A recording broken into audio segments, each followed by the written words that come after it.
मैं प्लीज बैठते।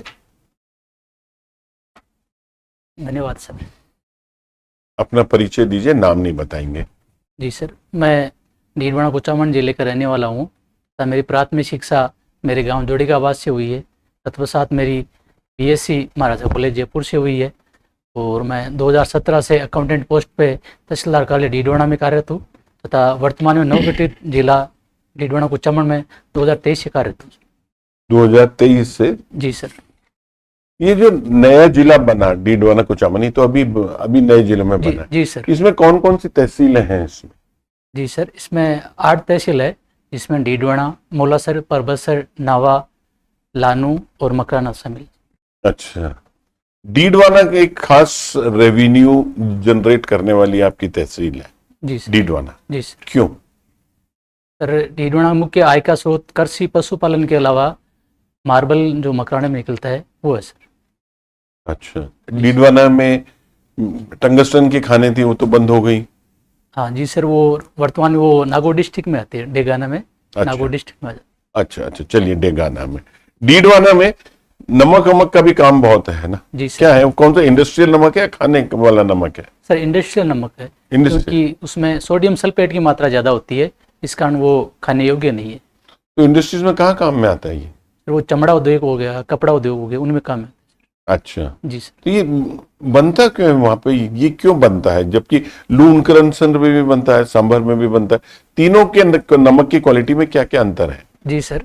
सर बनने का मुख्य कारण है कि जो पश्चिमी राजस्थान है वो 33 सागर के अवशेष है, जिस कारण यहाँ नमकीनी चट्टानें पाई जाती है तथा ये जो डीडवाना, कुचामन और सामर वाला एरिया है वहाँ पे अन्य जो ये लवणीय तत्व है, जैसे डीडवाना की बात करें तो फ्लोराइड की अधिकता है, जिस कारण ये खाने योग्य भी नहीं है।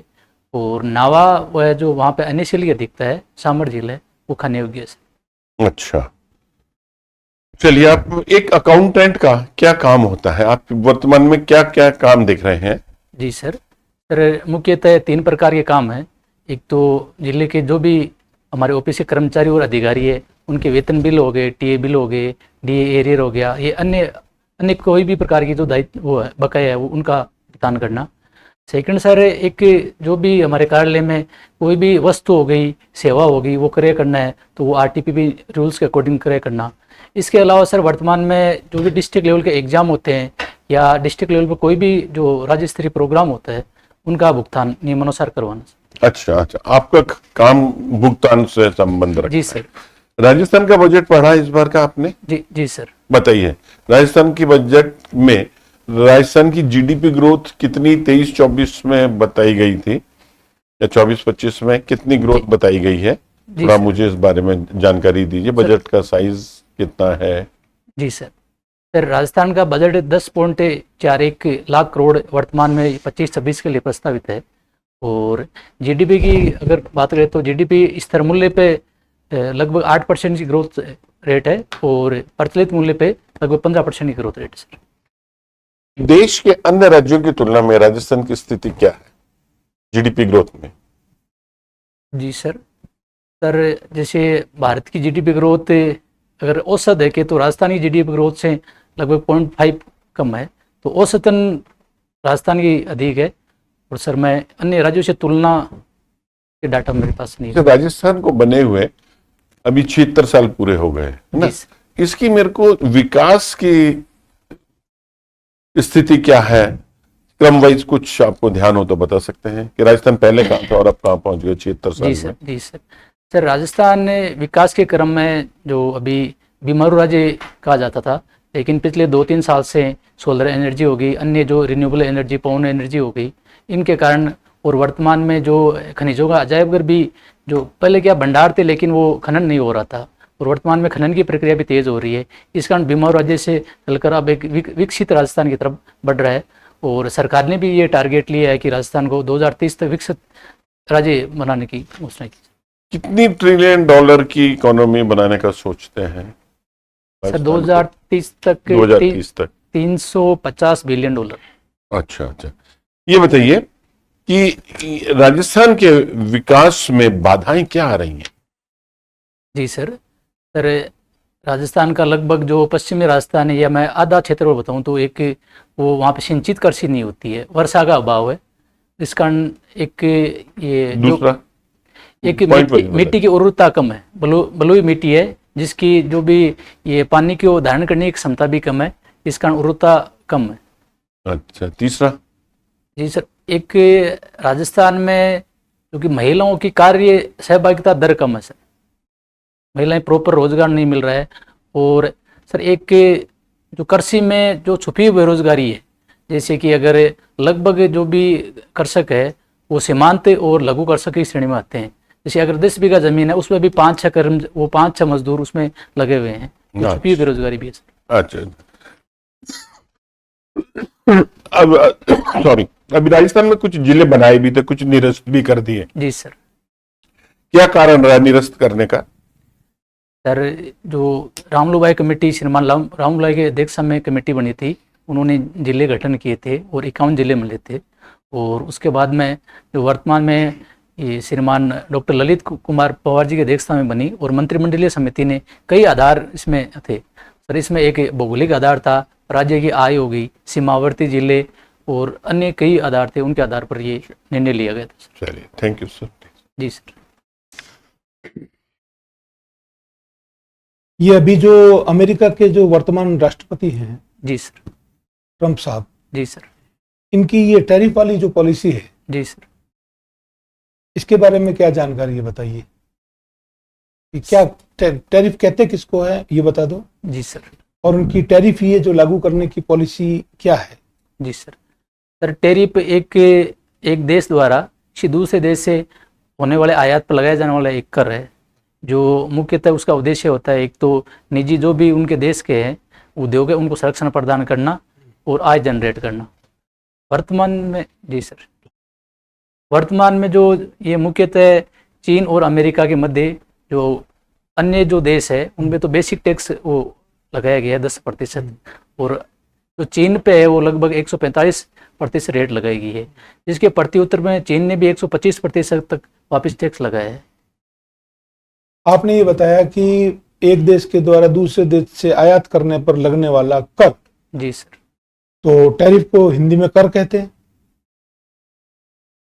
सॉरी सर, कर तो नहीं कहते, लेकिन जो उनका मेन उद्देश्य है एक कि क्या लगाना, जैसे कोई अगर वस्तु 50 रुपए की बनी है तो उनको एक तो आय जनरेट हो गया, और जो स्वदेशी जो भी व्यापार है उनको संरक्षण प्रदान करना, उसकी रेट जो मूल देश है उसमें, जो स्वदेश है उसमें स्थानीय जो व्यापार है उनको प्रभावित नहीं करे, इसके लिए लगाया जाता है। तो उनकी इस पॉलिसी के पीछे अमेरिकन गवर्नमेंट का इंटेंशन क्या है? सर उनका मुख्य उद्देश्य है कि चीन उनको वर्तमान में वैश्विक स्तर पर प्रतिस्पर्धा दे रहा है, जो मुख्यतः आर्थिक दे रहा है। तो चीन जो उनका व्यापार है लगभग आयात है वो चीन से ही लगभग होता है, तो उस कारण उनको बैलेंस करना चाहते हैं, क्योंकि चीन को आर्थिक रूप से नुकसान पहुंचा के अपनी वैश्विक प्रतिस्पर्धा और वैश्विक वर्चस्व स्थापित करना चाहिए। भारत के पड़ोसी देश नेपाल में अभी किस चीज की वहां की जनता मांग कर रही है? सर वहाँ की मुख्य मांग है जो कि एक लोकतांत्रिक व्यवस्था है उसकी असफलता, क्योंकि पिछले 15 सालों में लगभग 12 बार सरकार चेंज हो चुकी है, तो उन्होंने मांग की है कि लोकतांत्रिक व्यवस्था की जगह राज व्यवस्था वापस स्थापित की जाए। तो राजतंत्र चाहिए उनको? जी सर, लोकतंत्र की बजाय। जी सर। अब आप ये बताओ कि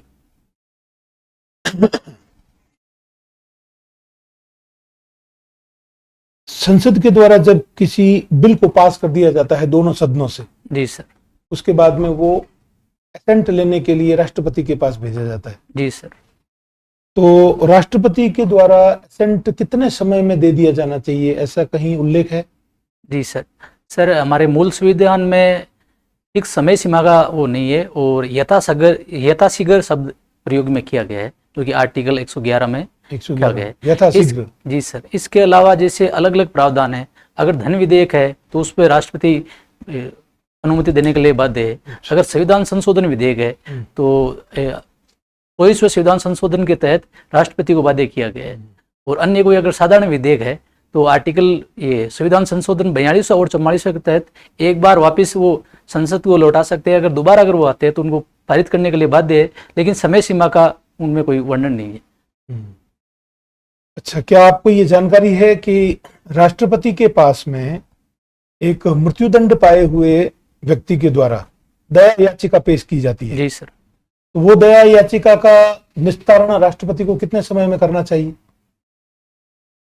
ऐसी कोई समय सीमा दे रखी है सर, नहीं? सर संविधान के आर्टिकल 72 में जो क्षमादान की शक्ति है, लेकिन उसमें भी शायद सर मैं कन्फर्म नहीं हूँ, लेकिन समय सीमा का वो नहीं। ये जो मृत्युदंडादेश पाया हुआ व्यक्ति जो राष्ट्रपति के समक्ष जो दया याचिका पेश करता है, जी सर। ये अधिकार स्वरूप कर सकता है कि राष्ट्रपति के विवेक पर है? सॉरी सर, इस बारे में मुझे पता नहीं है सर। और राज्यपाल के समक्ष जो ये याचिकाएं पेश की जाती है, वो साधिकार होती हैं कि राज्यपाल का विवेक होता है? सॉरी सर, इस बारे में- आर्टिकल 161 पढ़ा है, जी सर। 72 पढ़ा है, जी सर। क्या अंतर है दोनों में? सर राज्यपाल जो मृत्युदंड की शक्ति, मृत्युदंड किसी को दिया गया है तो उसको पूर्णतः क्षमा नहीं कर सकता, हालांकि उसको निलंबित कर सकता है। और राष्ट्रपति अगर मृत्युदंड दिया गया है तो उसको पूर्णतः क्षमा कर सकता है। मृत्युदंड के निलंबन का क्या अभिप्राय है? सर उसकी जैसे अगर किसी को दिया जाना है 2 दिन बाद में तो उसको एक्सटेंड कर सकता है सर। जी सर। एक्सटेंड करने को निलंबन कहते हैं। सॉरी सर, प्रॉपर वर्डिंग क्या है मैं अभी। आपकी कौन से कानून में रुचि है जी जो सर। इंटरेस्टिंग लगता है आपको पढ़ने में, समझने में, जानने में? सर मेरा काम मुख्यतः आरटीपीपी एक्ट के तहत होता है, कौन सा? जो राजस्थान ट्रांसपेरेंसी प्रोक्योरमेंट इन वो पब्लिक प्रोक्योरमेंट, ओके। उसमें क्योंकि हमारे ऑफिस में वही ज़्यादातर काम में आते हैं। अच्छा, अब आप मेरे लास्ट प्रश्न का उत्तर दो जी सर। कि आप अकाउंटेंट होते हुए जी सर। ये आरएएस ऑफिसर बनने की जो सोची है, जी सर। तो आपकी नौकरी कितने साल की हो गई? सर लगभग 7-8 साल। 7-8 साल। जी सर। तो ये पहली बार आपने एग्जाम दिया है? सर सेकंड बार है। सेकंड बार। जी सर। तो सेकंड बार में ये 8 वर्ष की अवधि ले कब से शुरू कर दिया था इसको? सर मेरी ज्वाइनिंग 2017 की है और मैंने शुरू में 3-4 साल तैयारी नहीं की थी। और इसका मुख्य कारण यही है कि मैं ऑफिस से ही एक अभिप्रेरणा मुझे मिली, जैसे कि हम प्रशासन गाँव के संग अभियान हो गए, रात्रि चौपाल हो गए, अन्य जो भी अधिकारी के साथ में जाते थे। तो मुझे सर ये लगा कि एक अधिकारी आम जनता की कोई भी समस्या है वो सुनकर और उनका तुरंत समाधान करता है, जिससे आम जन की खुशी होती है और जो अधिकारी उनको संतुष्टि मिलती है। तो सर मैंने भी ये सोचा कि क्यों ना मैं भी एक आरएएस ऑफिसर बनूं और मैं भी ये करूं। तो सर मैंने 2020 में तैयारी स्टार्ट की थी और पिछला मेरा 2021 है, उसमें भी मैं इंटरव्यू तक पहुंचा था और अभी वर्तमान में मेरा ये सेकंड इंटरव्यू है सर। अभी आप अगर ये अधिकारी बन जाते हैं तो उसके बाद में किसी भी व्यक्ति को अकाउंटेंट बनने के लिए प्रेरित करोगे कि आरएएस बनने के लिए? सर मेरे हिसाब से ये उनकी जो पारिवारिक स्थिति है उसके हिसाब से मैं कहूँगा, क्योंकि सर आरएएस की वैकेंसी 2-3 साल से आती है और उसमें कई चरण होते हैं, तो वो कई पारिवारिक स्थिति पर डिपेंड करता है। अगर आर्थिक स्थिति कमज़ोर है तो मैं सर्वप्रथम नौकरी लगना प्राथमिकता दूंगा। जैसे मैंने भी ये किया था कि मेरी प्राथमिकता यही थी कि पहले कोई सी भी जॉब लगी जाए, सिक्योर हो जाए। जी सर। पृथ्वी दिवस कब आता है? सर 22 अप्रैल। क्यों मनाते हैं हम पृथ्वी दिवस? सर ये 1971 से मनाया जा रहा है और एक अमेरिकी वैज्ञानिक थे, उन्होंने इसको किया था और ये 1991 से पूरे विश्व में मनाया जाता है। इसका मुख्य उद्देश्य है पर्यावरण संरक्षण करना और जो जलवायु परिवर्तन है उनको रोकना तथा स्वच्छ ऊर्जा को बढ़ावा देना। आपने अब तक पृथ्वी दिवस के ऊपर क्या क्या किए हैं पिछले 5-7 साल में जब समझने लगे हैं? सर मैंने पृथ्वी दिवस पे तो नहीं किया, लेकिन अन्य जो भी है वो पर्यावरण संरक्षण के कार्यक्रम, जैसे मैं घर पे हमारी एक बाड़ी है उसमें जो भी ये चौमासा की सीजन आती है जुलाई अगस्त में, उस टाइम हर बार कम से कम 10-15 पौधे लगाते हैं। पौधे लगाते हैं या पेड़ लगाते हैं आप? सर पौधे लगाते हैं। तो पौधे तो पृथ्वी को नुकसान और पहुंचाते हैं। आप उसमें सिंचाई कर रहे हैं तो वाटर डिप्लीटिंग हो रहा है, उसमें आप फर्टिलाइजर वगैरह डाल रहे हैं तो पृथ्वी को नुकसान पहुंचा रहे हैं। फायदा कहाँ किया आपने? आप अपने व्यक्तिगत लाभ के लिए काम कर रहे हैं, पृथ्वी माता के उद्धार के लिए तो काम नहीं किया आपने। जी सर। तो जैसे कि ये पौधे हैं वो जो भी वायुमंडल की CO2 है, कार्बन डाइऑक्साइड, उनका अवशोषण करते हैं और हमें स्वच्छ ऊर्जा के रूप में O2 जो प्रदान करते हैं। और आपको नहीं लगता कि जितना वो रिलीज कर रहे हैं उससे ज्यादा आप उनको केमिकल फर्टिलाइजर एंड इनसे नुकसान पहुंचा रहे हैं? सॉरी सर, हम एक तो केमिकल फर्टिलाइजर यूज नहीं करते। हमारे क्या है, गांव में जैसे 2-3 पशु है तो हम वही खाद यूज करते हैं। क्या आपको लगता है कि पशु भी पृथ्वी को नुकसान पहुंचाते हैं मीथेन का उत्सर्जन करके? जी सर, जी चावल की खेती से भी मीथेन का उत्सर्जन होता है तो पृथ्वी को नुकसान होता है। जी सर। सर मीथेन हरित गृह प्रभाव में जो भी पृथ्वी का टेम्परेचर है वो बढ़ाते हैं, लेकिन ये है कि सर इनके अलावा इनके पॉजिटिव पक्ष भी ज़्यादा है सर, कुछ ना कुछ नेगेटिव अलग ही है। जैसे कि पशुपालन है वो ग्रामीण अर्थव्यवस्था का आधार है, और हमें जैसे अगर दूध है तो खनिज तत्वों की पूर्ति करते हैं, या अन्य कुपोषण है उनका इलाज करते हैं। चलिए, आज कौन से महापुरुष की जयंती है? सर डॉक्टर भीमराव अम्बेडकर साहब। एक योजना आज शुरू की गई है, अंबेडकर पंचतीर्थ योजना। क्या जानते हैं आप इसके बारे में? राजस्थान सरकार की योजना है। सॉरी सर, आज के अखबार पढ़े हैं आपने? जी सर पढ़ा है। अखबारों में पूरे पृष्ठ के ऊपर इसकी जानकारी दी हुई है। आप सही से नहीं देखते हैं सरकार के एडवर्टीजमेंट को।